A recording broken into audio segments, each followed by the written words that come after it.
Welcome to the Fugacity screencast by Cadet Chin. Plotted data. First, I'd like to discuss a few governing equations in calculating the fugacity coefficient of water. First, we have the Maxwell relationship for the Gibbs free energy. We see that it's dependent on temperature and pressure. Next equation is the compressibility factor. It's important when calculating the fugacity coefficient in equation 3. Equation 4 is the van der Waals equation, which we use to combine with equation 3 to get equation 5. Because we're treating water as a real gas and not an ideal gas, we have to look up the physical properties of water and also use the compressibility factor.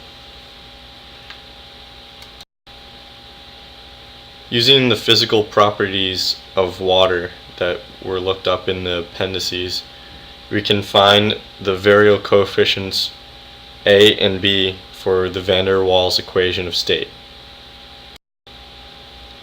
Using Mathematica, the variable coefficients A and B were plugged into the van der Waals equation of state and solved for molar volume over the range of 1 bar to 10,000 bars at increments of 400 bars at temperature 500 Kelvin.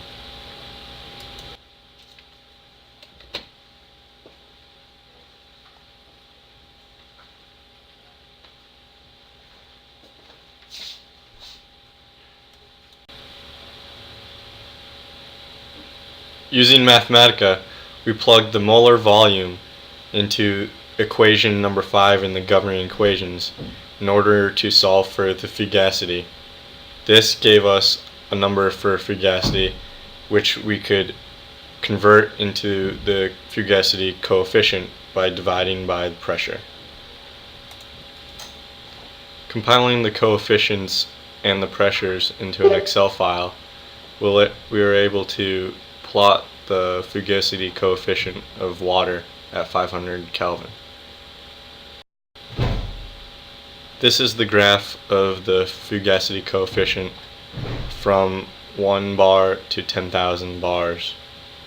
As you notice, the reduced pressure is the x-axis, which is just the pressure divided by critical pressure, and on the y-axis is the fugacity coefficient.